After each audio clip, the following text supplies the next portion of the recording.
बिस्मिल्लाहिर्रहमानिर्रहीम। नाज़रीन, वज़ीर आज़म साहब ने पाकिस्तान की ताकतवर फौजी क़यादत को पहली मरतबा धुआंधार तकरीर करके आज कड़ी तनकीद का निशाना बनाया और कहा कि पाकिस्तान में रियासत के अंदर रियासत काबिले कबूल नहीं और तमाम इदारे पार्लियामान को जवाबदेह हैं।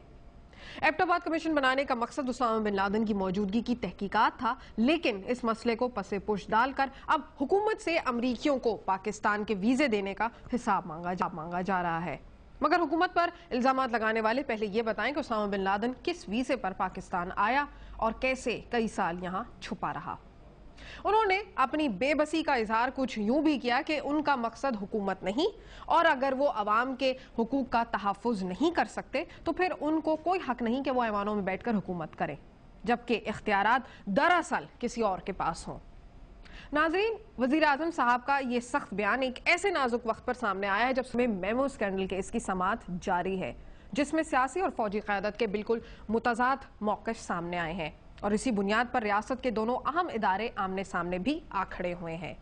फौज मेमो को एक हकीकत करार देकर तहकीकात पर जोर दे रही है, जबकि हुकूमत इसको एक नॉन इशू कहकर मुस्तरद कर चुकी है, ये कहकर कि मेमो लिखने वाले की साख और माजी को भी सामने रखना चाहिए।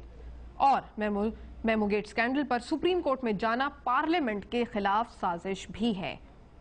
हुकूमत ये सवाल भी उठा रही है कि तमाम तर दबाव के बावजूद मुल्क की खुद मुख्तारी की खातिर पहली मरतबा आर्मी चीफ और DGISI को पार्लियामेंट के सामने जवाब देना पड़ा, किसकी वजह से? और जब मेमो स्कैंडल सामने आया तो फौरी तौर पर हुसैन हक्कानी को तलब किया गया और शफाफ तहकीकात के लिए उनसे इस्तीफा भी ले लिया गया, वो भी किसके लिए?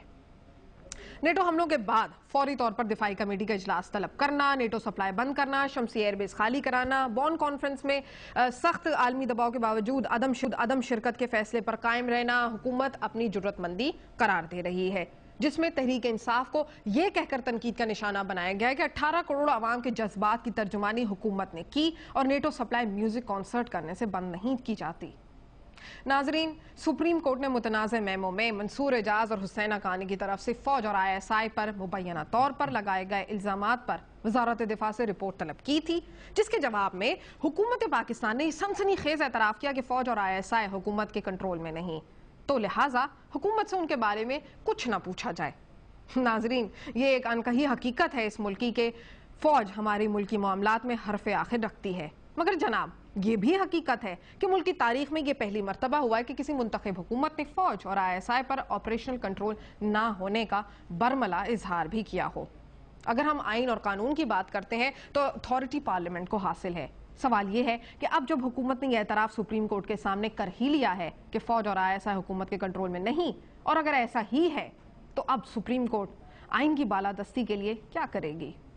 एबटाबाद के साने और ISI के किरदार पर बहुत से सवालात माजी में भी उठाए गए कि आया इन इदारों को उसामा की मौजूदगी का इल्म था या नहीं, और ये नाकामी किसकी है, क्योंकि उसामा इस शहर में मौजूद था जहां फौजी अफसरों की तरबियती दरसगाह यानी कि PM में मौजूद है, और इस मौके पर हुकूमत ने मुसलसल फौज और ISI को सपोर्ट किया, उनके साथ पार्लियामान में खड़े रहे, उनके लिए तालियां भी बजाई। लेकिन अगर हम पाकिस्तान की तारीख देखें तो इसमें फौज और ISI को सिविलियन कंट्रोल में लाने की जो भी कोशिश की गई है,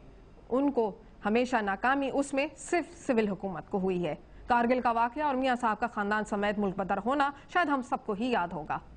इस दफा पीपल्स पार्टी की हुकूमत ने शुरू में ISI को वजारत दाखिला के मातहत करने की बात की थी, मगर जल्द ही इस इशू को भी दबाना पड़ गया।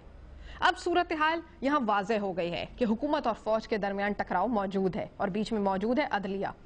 जिसमें सिविलियन हुकूमत ने आखिरकार अपनी बेबसी का एतराफ़ भी कर लिया है। अब सवाल यहाँ पर यह है कि कौन सियासी शहीद होने वाला है और उसामा को वीज़ा किसने दिया? इस पर हम बात करेंगे। हमारे साथ सेनेटर मुशाहिदुल्लाह खान साहब मौजूद हैं और हमारे आज़म स्वाति साहब मौजूद हैं, जो कि रहनुमा है, ताज़ा रहनुमा है तहरीक इंसाफ के, और सेनेटर मुशाहिदुल्लाह खान किसी तारुफ के मोहताज नहीं, मुस्लिम लीग नून के रहनुमा हैं। इनसे गुफ्तगू करेंगे, लेकिन एक ब्रेक के बाद मेरे साथ रहिए।